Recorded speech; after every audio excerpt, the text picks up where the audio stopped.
So, hello everybody. Thank you very much for joining us today on Yud Tammuz to this virtual tour, 360 degrees of the Temple Mount. I don't know if you can hear it, but I'm very excited for this event. Very exciting to see how we have 72 people here in this Zoom interested to hear and see the Temple Mount. I'm a reach from the organization Beyadenu. I'm in charge of the English PR, the public relations of the organization, and I'm excited for this virtual tour. Beyadenu is an organization that works on connecting the Jewish nation, the Jewish people to the Temple Mount, and we make sure to have and achieve Jewish rights on the Temple Mount. We work in education, different systems, legal framework, and lobbyism, like in the Knesset, etc. We have one of our big projects is having a free guided tours on the Temple Mount. So whenever you guys, whether you are abroad, when you come to Israel, you're invited to a free tour on the actual Temple Mount. Or if you're here from Israel, when you come by to Jerusalem, you're always invited. We also have different WhatsApp updates to show the latest news about what's going on the Temple Mount. I'll soon send the link on the chat. That way, whoever is interested after this to keep up on what's going on the Temple Mount. And also today, with the beginning of the 3 weeks, this is when we start our annual campaign for fundraising for Beyadenu returning to the Temple Mount. So if you guys are able to pitch in and donate to the organization, that would be lovely. So I hope you guys have a meaningful Yud B'Tammuz, and I want to thank also Ben for initiating this idea of having this virtual tour for people abroad, and initiating that will be in Yud B'Tammuz and helping it with the publishing of it. So thank you very much. And I'd also like to thank Liad that is going to give us the tour soon. If anybody is able, whoever is able to open up their cameras, that would be lovely. That way we can see whoever we're talking with who's here. And of course, if you're not asking a question specifically in the times that are meant for that, please keep it muted. That way we'll be able to hear Liad, our tour guide. So without any further ado, I'm honored to invite Liad Kaufman to give us the virtual tour of the Temple Mount. Liad is an independent researcher of the Temple Mount, conducting his studies based on archaeological research, old maps, ancient tradition, and the latest diversities. And is a great fellow of the organization of Beyadenu. So thank you very much, everybody. Hope you enjoyed the tour. And Liad, the stage is yours.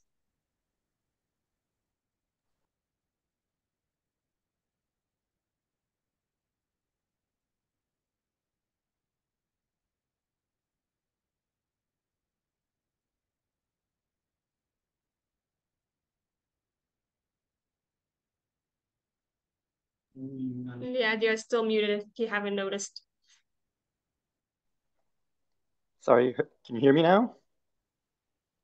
Yes. Okay, great. So I'll start again.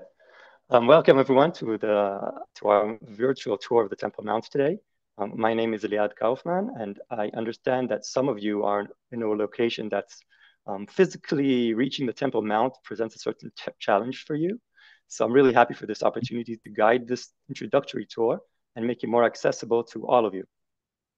So now when people first think about the Temple Mount and the temple that was on it, they often think only about sacrifices, religious rituals, and all kinds of ceremonies. And sure, the religious aspect did play a central part here during the time of the temple, but it was also much more than just that. For example, the Temple Mount was a major economic center.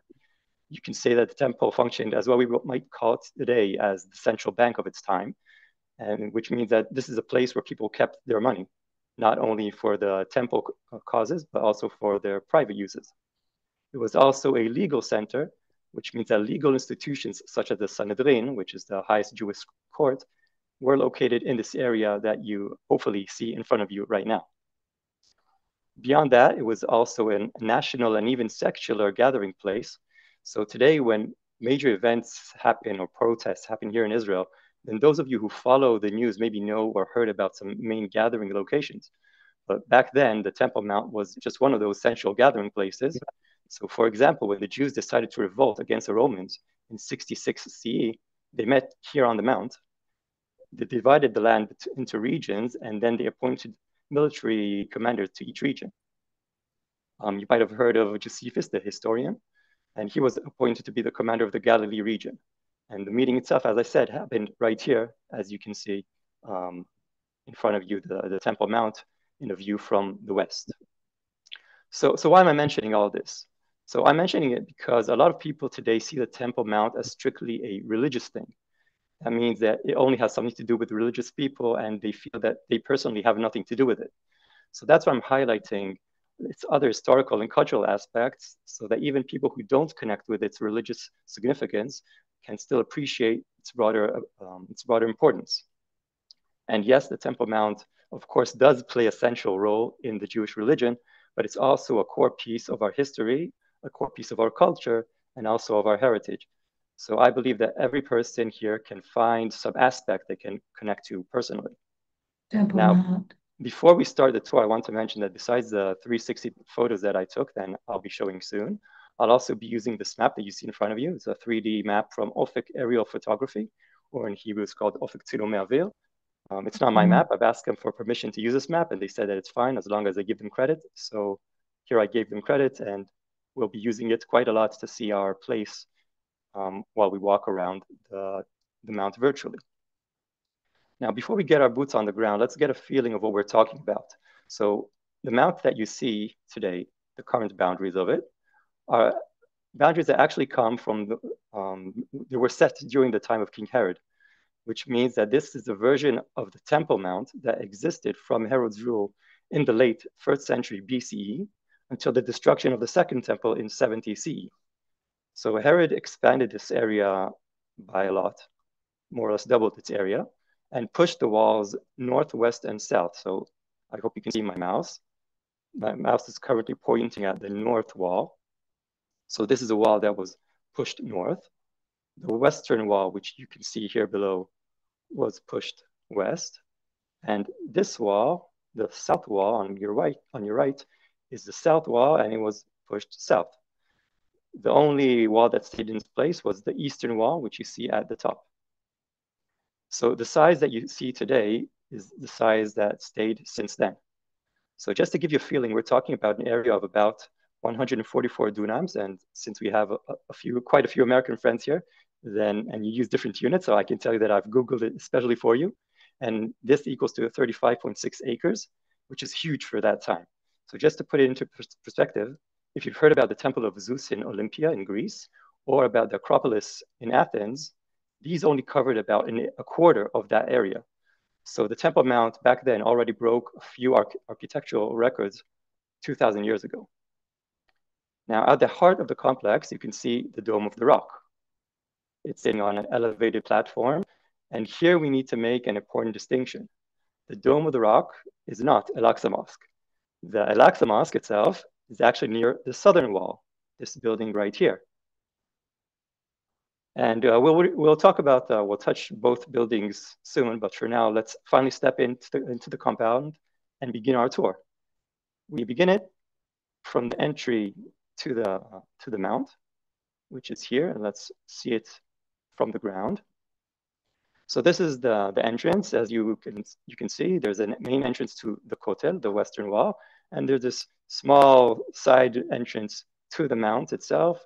We climb on the bridge that you can see here in the background, and we enter the mount. So right now we've entered the mount, and we start by entering through the Mughrabi gate, also known as the Rambam gate, and in the past 3 years also known as Hallel gate.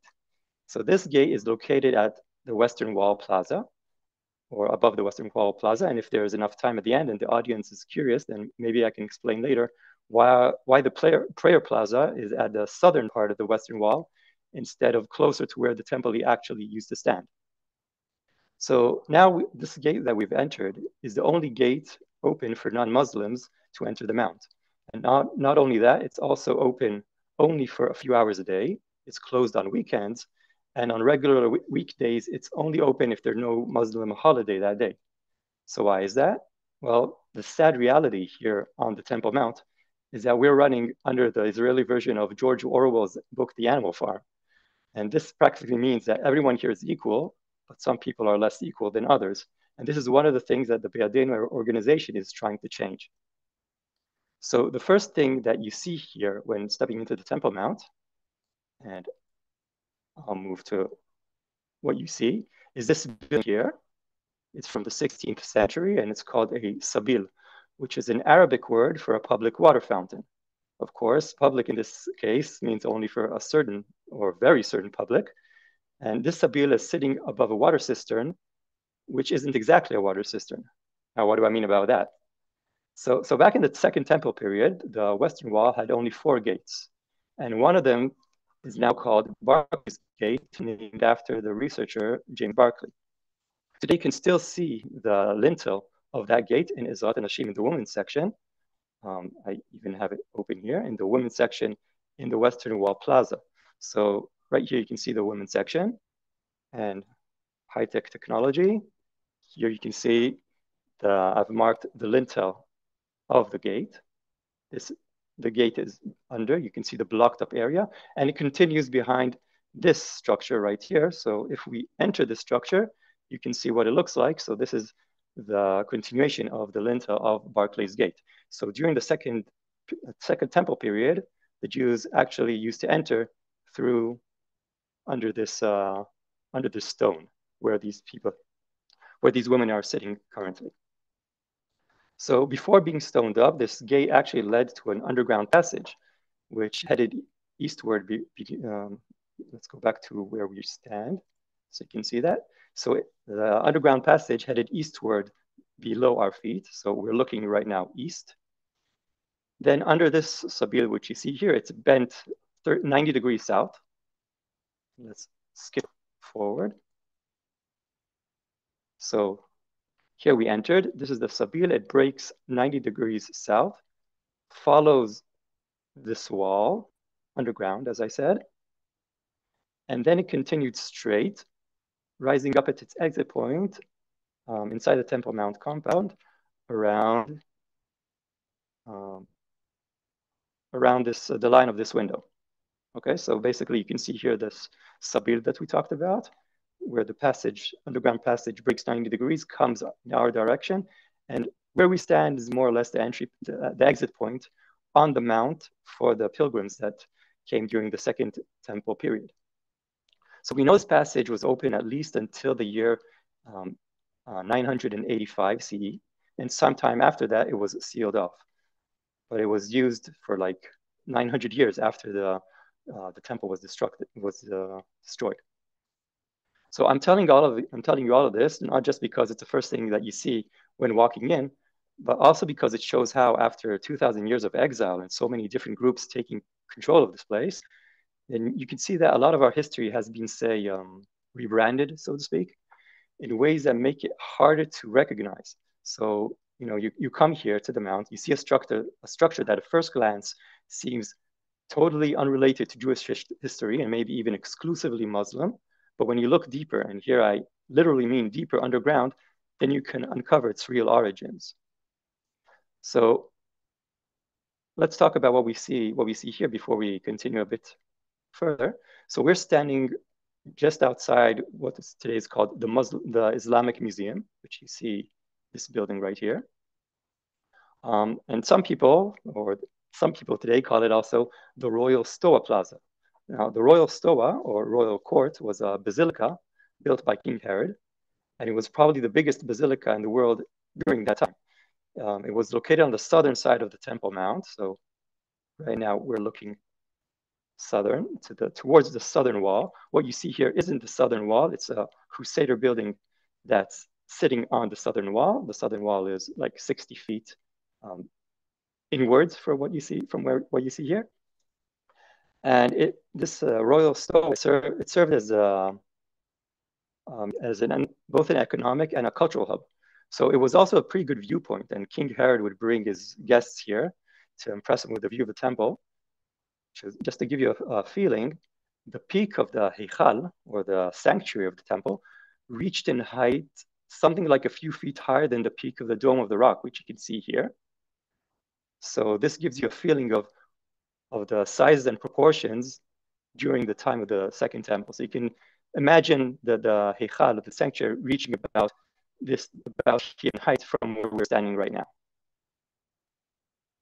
To give you a feeling of the pictures and to give you a feeling of the decorations that once adorned the royal stoa, then we can go back to our photos here, and you can see some remnants found outside of at the foot of the southern wall outside.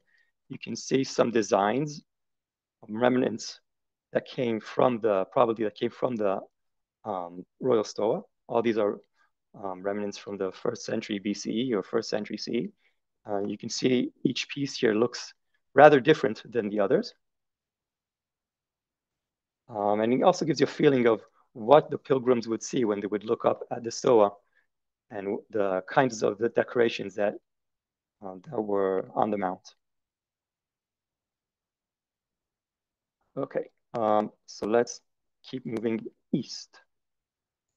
So we were here, right? This was the entrance. This is the Sabil we talked about.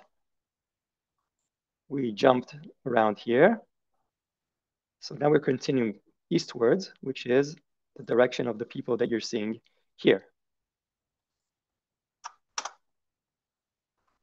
And okay, so we came from here, and now I want to talk about this, and we'll soon talk about this thing down here. So now we're standing in the front of the entrance of the El-Aqsa Mosque, originally built in 705 CE. But what you see today is after quite a few rounds of major renovations and changes. So if you look towards the northeast corner of the mosque, which is here, you can see a small opening in the floor. From here, it's a bit hard to see, but maybe you can see it. This thing here on the ground. This is an opening that led to a ritual bath called in Hebrew a mikveh, dating to the Second Temple period. And I won't talk about this. I won't talk about the mosque too much. What I want to talk about right now is this entrance that you see here. So what you see here is we're standing at the exit of the eastern passage of the double gate. Now, what's the double gate? So during the Second Temple period, the southern wall of the Temple Mount had two main gates, the triple gate and the double gate.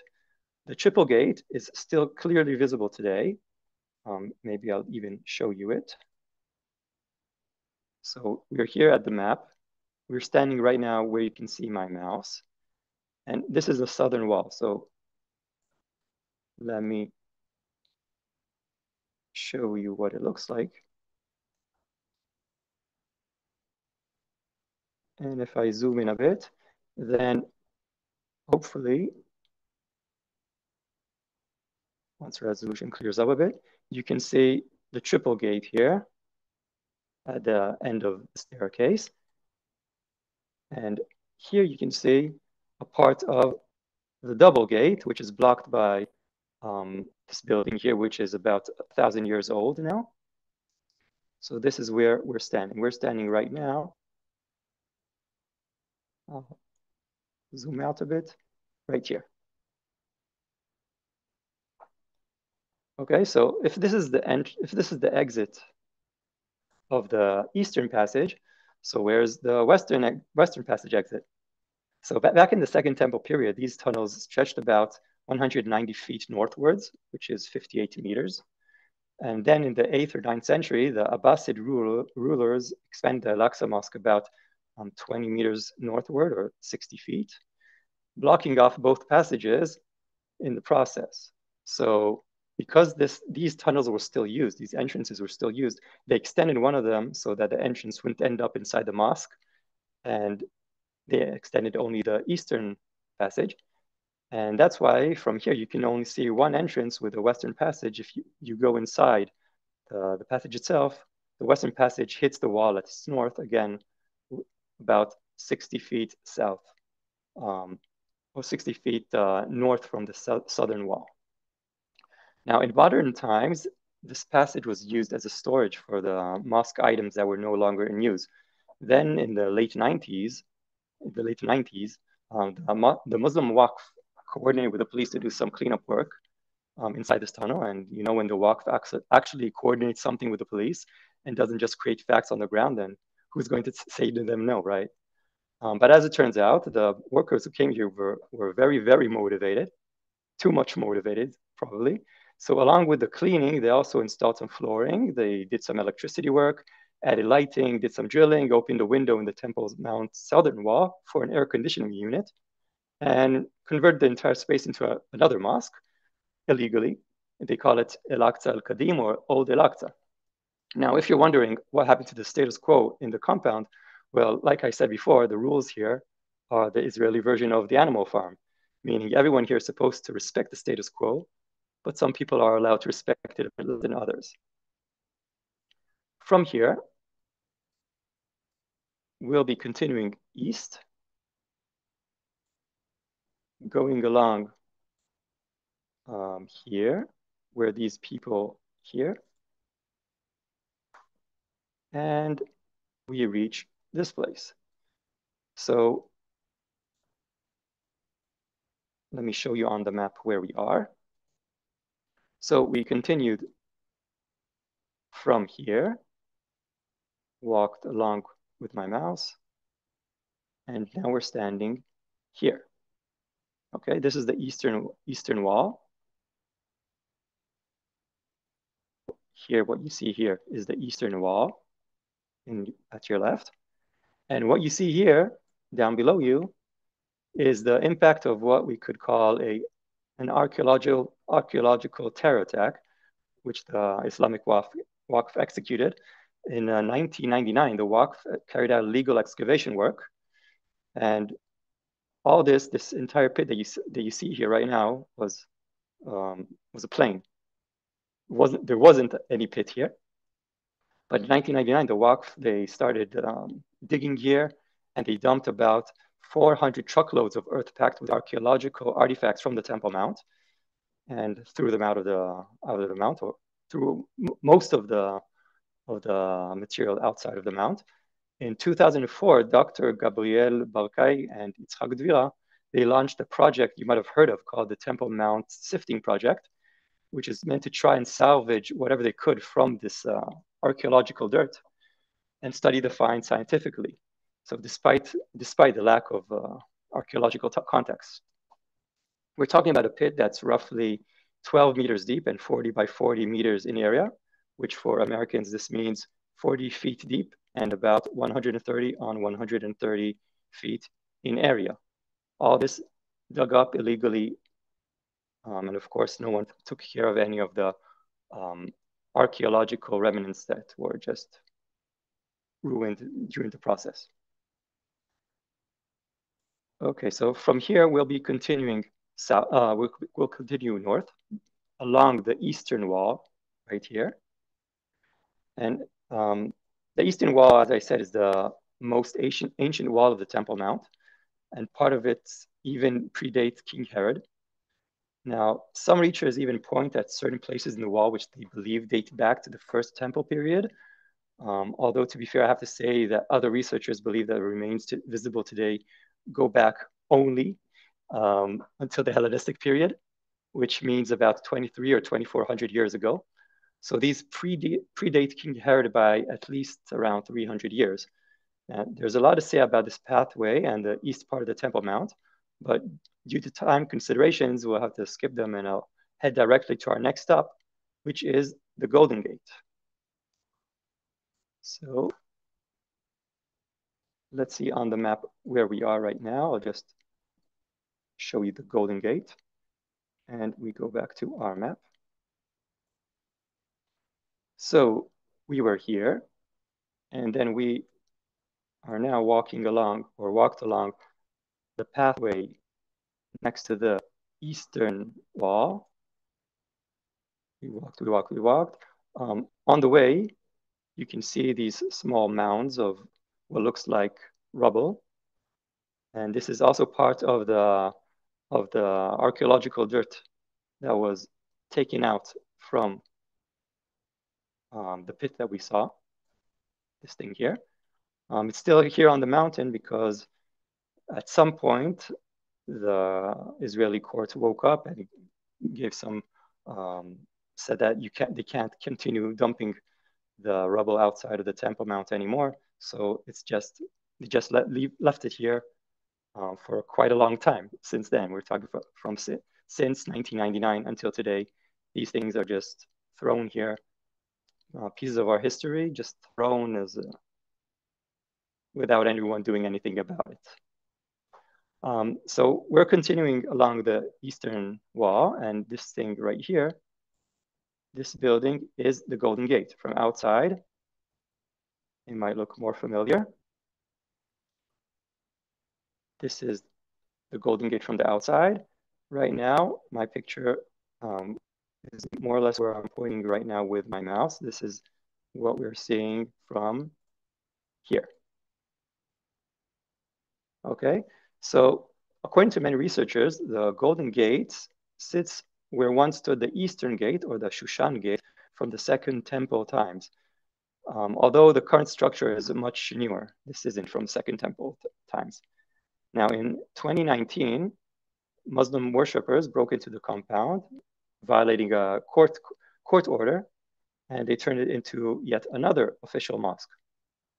So why don't the police who regularly pass by shut it down? Well, in case you forgot, then let me remind you that, again, we're working by the Israeli version of the animal farm, meaning that everyone here is supposed to follow court orders, but some people are less required to follow them than others. Now, next to the Golden Gate, you can see down here some wooden beams covered by some rags. These wooden beams were removed from the Al-Aqsa Mosque during renovations.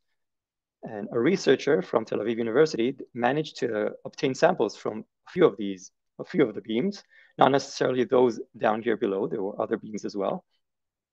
And she discovered that at least 2 of them could be dated back to the First Temple period, and other beams are newer, some from the 1st century BCE, which makes them from the Second Temple period.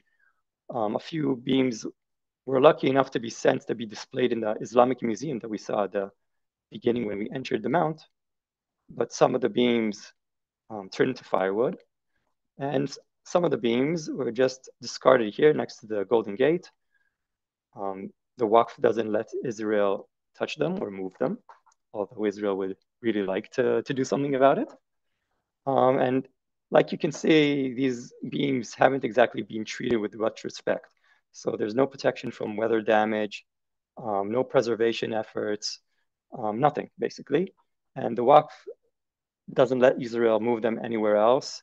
And this gives you yet another example of the lack of Israeli sovereignty right here over the mount.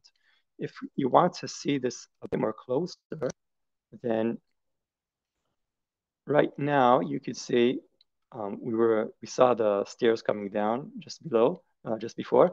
We were standing above here. This is the entry to the Golden Gate structure. But what I wanted to show you, here you could see an example beam. The resolution isn't incredible, but you might be able to see that there's some sort of design or pattern here on the beam itself. But again, no one can touch it, no one can come near it. Sad, but that's the reality right now. Okay, so from the Golden Gate, which we were standing right here, we continue, and we'll be continuing along this pathway. So if we go back to our map,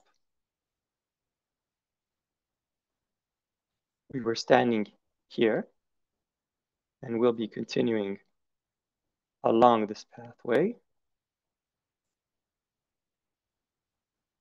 And here, taking a left, which means going westwards. And finally, coming up along this path over here. Okay, and what do we see here? Let's go back to our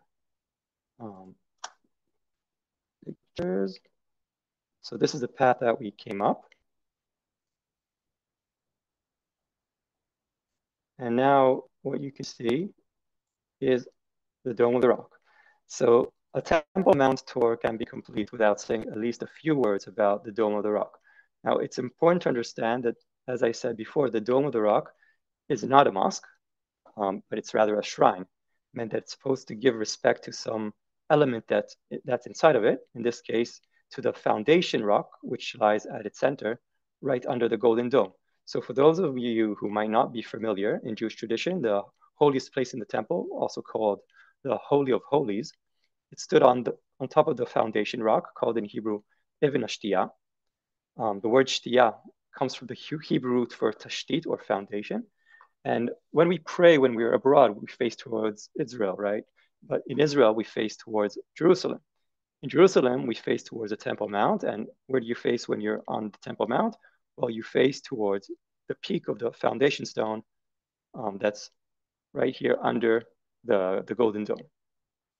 Now, another common mistake in the West is that some people refer to the Dome of the Rock by the name the Mosque of Omar. But this is a mistake because the Mosque of Omar resides in the Christian quarter of the ancient city of Jerusalem, right next to the Church of the Holy Sepulchre. So that's not here. Now, why did the Muslims decide to build the Dome of the Rock specifically on this place? So on one hand, there were already traditions, ancient traditions, associated with the site that could be leveraged, right? Because Islam sees itself as a continuation of Judaism, and there were already a lot of traditions, Jewish traditions on this spot, which they could use. And on the other hand, it was a way to stick a finger in the eye of their Christian rivals in the Roman Empire, which they claimed that New Jerusalem moved to Constantinople and that the Temple Mount would remain in ruins just as Jesus has prophesied. So this was a kind of a way to stick a finger in the eye of the Christians. And it's also pretty interesting to point out that the Dome of the Rock's diameter, the Golden Dome diameter, is more or less identical to the dome of the Church of the Holy Sepulchre. If you just want to see what that looks like.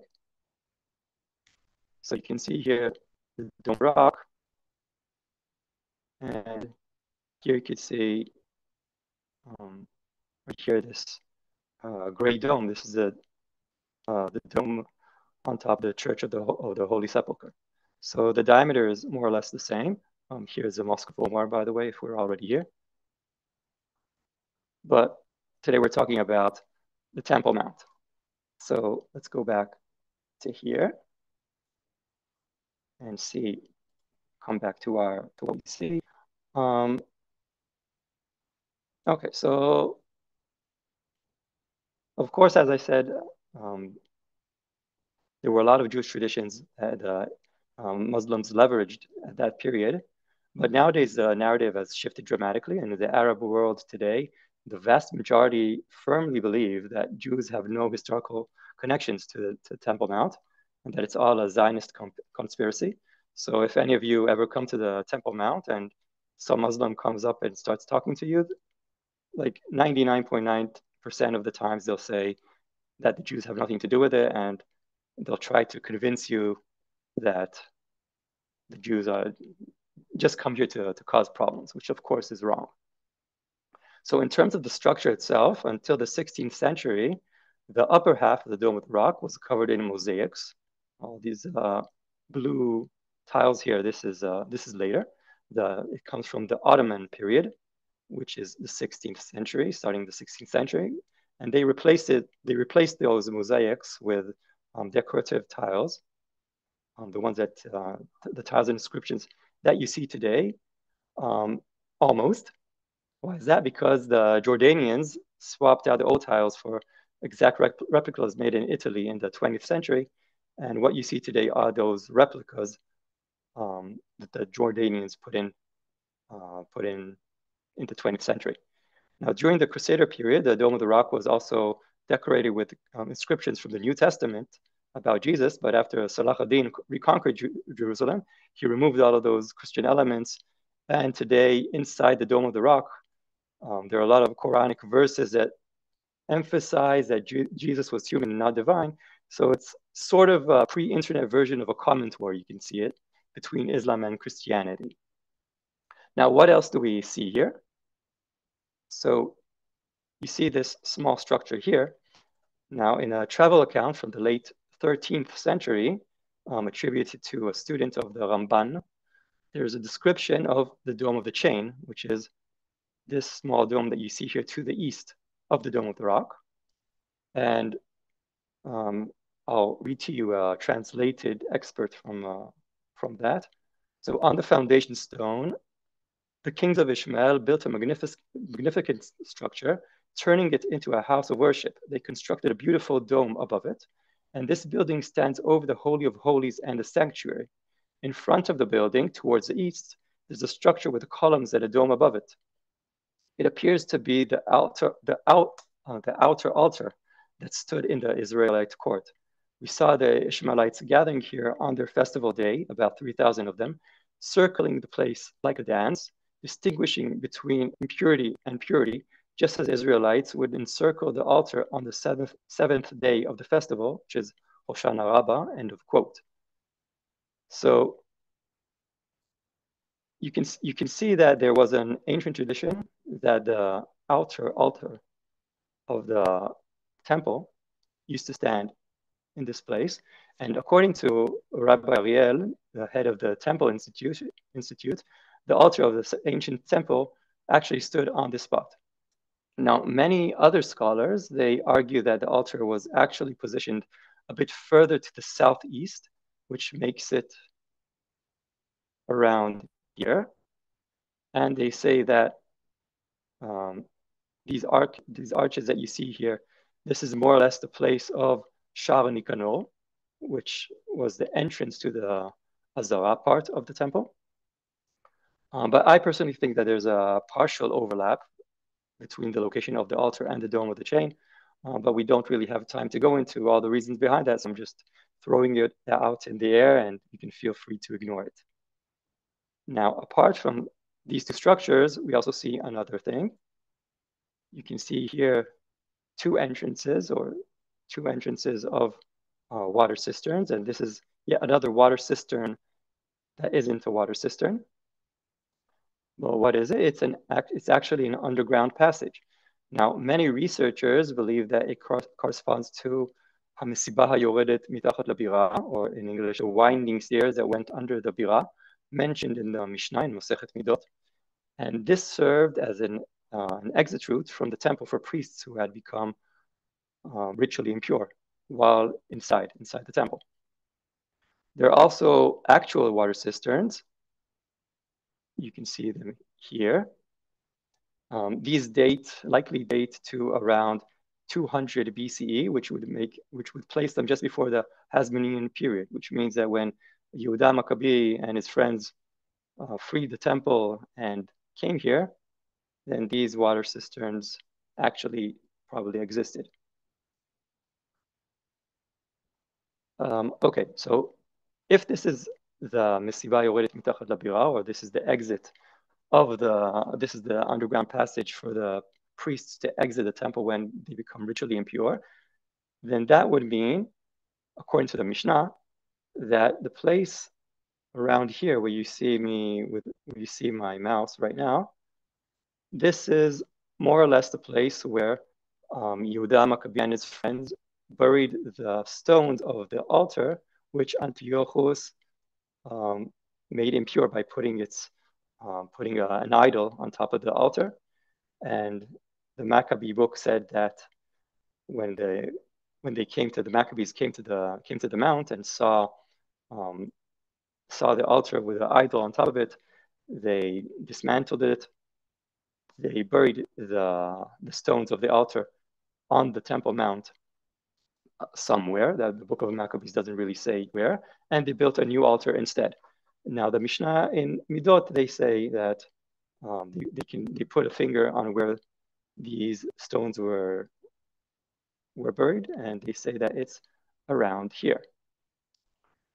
This would also mean that the entrance to the temple during the morning, every morning priests would come into the temple and would do what we would call a patrol. They would see that everything is okay before they open the other gates, and they would come in through the gate of Bet HaMoked. And again, if this is the place of the Mesibah HaYoredet Mitachat HaBira, it means that the Beit HaMoked was right here, and this would be an entrance, a northern entrance to the part of the Azara. Okay, let's continue. Now I'll show you where we are on the map right now. So we were here. We went back to this pathway, and now we come here. We'll zoom in a bit. We're standing right here. Now, what do we see here? So according to archaeologist Liad Kaufman, the first row of the stones at the bottom of the staircase is actually a layer of the ancient Western Wall. This layer that you see right here. So that this is, he said this is from the ancient Western Wall before King Herod's expansion. And why does he think that? Well, he has a few arguments. The first argument is that this step looks different from the rest of the staircase. In the 1970s, paving was added here. This paving that you see where my mouse is right now, this is new paving that was placed in the 1970s. And it covered the sides of these stones. And according to Ritmary, who saw these stones before the pavement was added, their shape is older than the Herodian building stones. He also says that the staircase enters the elevated platform at an angle, unlike other staircases. So if we go back to our map, then you see that this other staircases reaches the platform at like 90 degrees. But here, there's a certain angle here to it. And he says that the bottom row of the staircase, it lines up with the eastern wall of the Temple Mount, and it's exactly 500 cubits away if you use a cubit size of 52.5 centimeters, although there's a debate about the actual cubit size. And the Mishnah states that the Temple Mount measured 500 by 500 cubits. So he says that this is where the ancient Western Wall before King Herod was. We go back for you to see it. So this is a staircase, and this is, according to Liad Kaufman, this is the ancient Western Wall. So now we'll continue southwards. Let's go back to our map so you see where we are. We are standing right here. This is the Western Wall to the left of your screen, and we'll be continuing southwards until around here. Go back to our photos. We'll skip this. Okay. So here you can see a 15th century Sabil Kaitbai, and it sits over the exit of yet another passageway from the Second Temple period. Another passageway that came into the Temple Mount from the Western Wall. Today, this ancient gate can only be seen from inside the Western Wall tunnels, and it's called Warren's Gate. And the passage itself, it stretches from the Western Wall to the Western Wall from here until this Sabil Kaitbeh.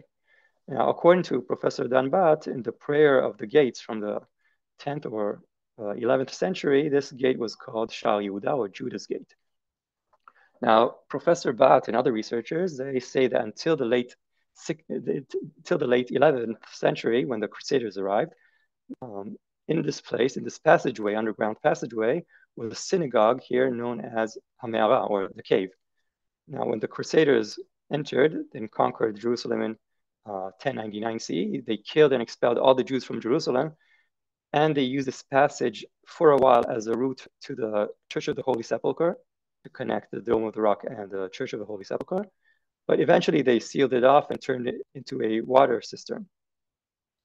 Now, looking westwards, you can see the western wall of the Dome of the Rock. Maybe we can go a bit closer. Yeah, so this is Sabil Kaitvai. And now you can see the western wall of the Dome of the Rock. It roughly stood at the same place where the western wall of the temple sanctuary stood, but not necessarily in the exact same orientation. Now, the area west of the sanctuary was called Beit HaKaporet, and according to the Mishnah in Masechet Midot, one of the Levite guard posts was here. So around here was a Levite guard post. And today, instead of a Levite standing guard, there's a Waqf official that's making sure that no non-Muslim tries to sneak in. Sad, but this is our reality today. Behind us, there's an madrasa, a school from the Ottoman period, which part of it serves as a tomb, as a tomb for a dead body.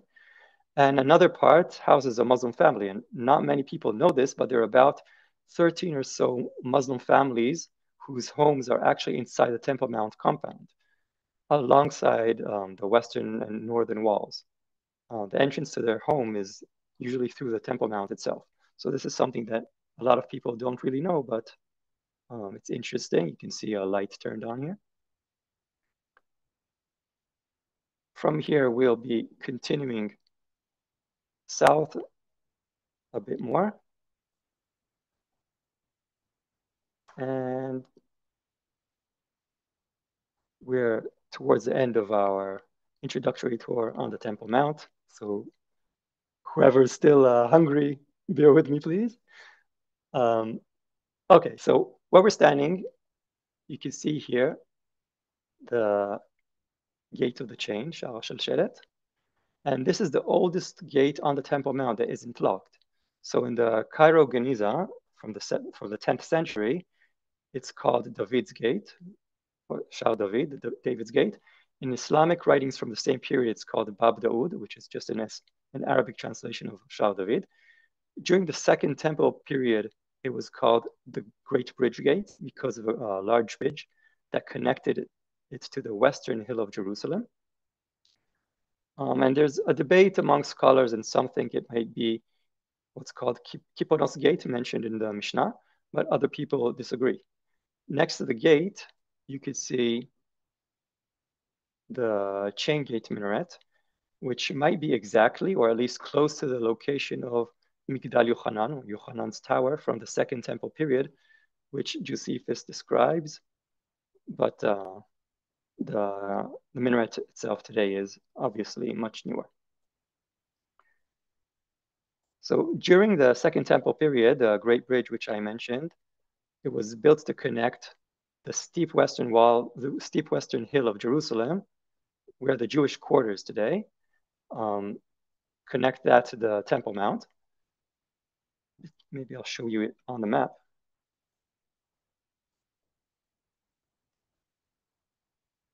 So the gate is here. The gate is here. And all this was a bridge. And the Western Wall Plaza that you see here, as well as the rest of the strip here, this was a valley called the Teriferion Valley. And it was about 80 meters deep near today's Wilson Arch, whoever knows that from the Western Wall Plaza. So the Hasmoneans had to build a bridge to bring in water to the Temple Mount, and they built this great bridge. Herod later renovated and moved the gate along with the western wall that he moved. So this is the most ancient gate right now, most ancient gate that's still open. The rest of the gates from the Temple Mount period, they're all blocked up, as we saw before. So here is our last chance to see inside the Temple Mount before we leave. And I'll say just another small thing about the gate itself. So right here, we're outside the Temple Mount already. You could see the gate from the outside. And the gate itself, it underwent a lot of renovations over the years, as you can expect. What you see today is mostly from the Mamluk period, which is the 13th to 16th century. But it also includes elements from other times, like Crusader period that you see. You can see these columns here. Ottoman period, like these things on the top. You can even see parts that scholars believe come from the Herodian time. So if you see this big jab of this big stone here and the stone above, scholars believe that this is from the Herodian times, which means that you can see actually part of the gate from Herodian times here on the Temple Mount when you come out. And for those who don't ascend the Temple Mount for reasons that have to do with the halakha, they can see this from the outside without coming on the Temple Mount. So before we move on to questions, let's sum up what we saw today. So we briefly touched on the fact that Israel avoids fully asserting its sovereignty here and treating non-Muslims more or less as second-class visitors. It's important to know that the situation here used to be even worse, but in recent years, things have improved significantly. Of course, there's a lot of still plenty of work for plenty of room for progress. And this is something that the Beyadenu organization is working on. So back in Byzantine times, Jews were allowed or given permission to ascend the Temple Mount only once a year on Tisha B'Av. So at least things have improved since then. Now, to sum it up, in this introductory tour, we more or less got a very, very tiny taste of our history. There's a lot of things that we didn't talk about, a lot of things that I skipped, a lot of things that I ignored, and even the things that I talked about, I skipped a lot of things that I could say, could talk more about this, but had to stay in the time frame. So of course, if you want a follow-up session or talk about places that we've skipped, get a deeper dive into some of the places, you can always contact the Beyadenu organization, and I'm sure they'll help you organize something. Now, this is probably a good point for questions if there are any.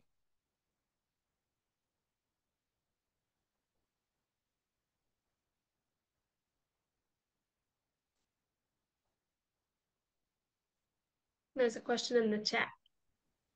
Okay, let me open it. If the floor stone near the steps on the west of the dome represent the western wall of the temple, when was the outer western wall built, and is it just a supporting wall? Okay, so let's go to our map.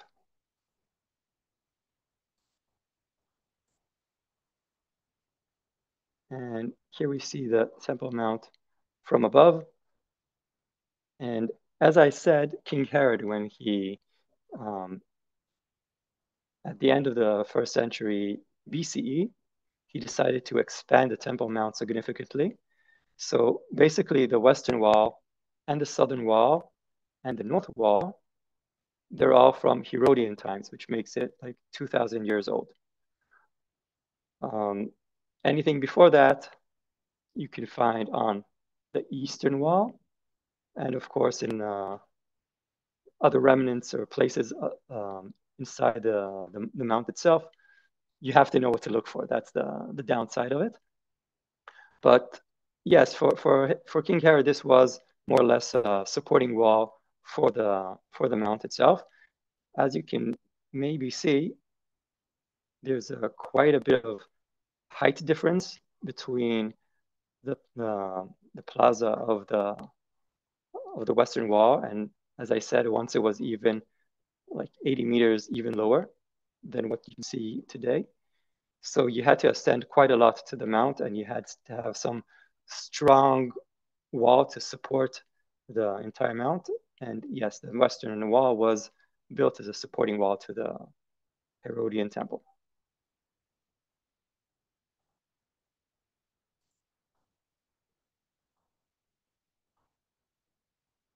Okay.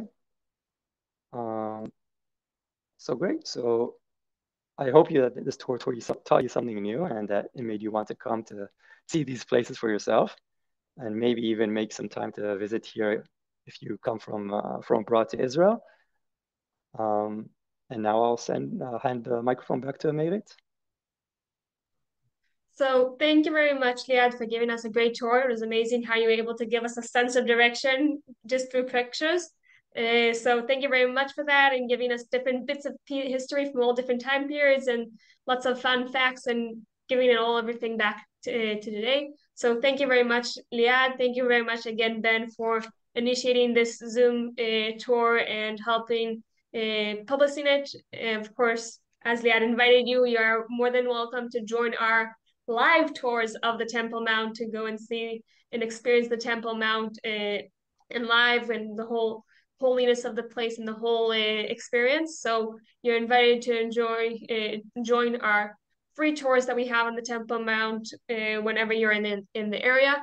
As I've said earlier, we are now beginning the 3 weeks when we mourn about the destruction of the temple.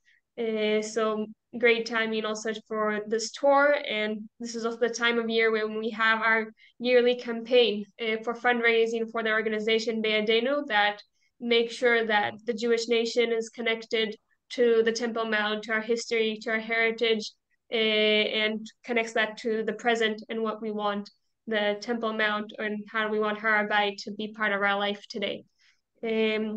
So thank you very much, everybody, for joining us. I hope you enjoyed the tour. And you're welcome to continue posted on our WhatsApps, on our newsletters, and different articles that we post. And thank you very much. Hope you have a meaningful fast, and whoever is eating soon or in an hour or so, with avon. And I hope you had a great time. Thank you very much, everybody. Thank you, everyone. Thank you so much. Thank you. Thank you.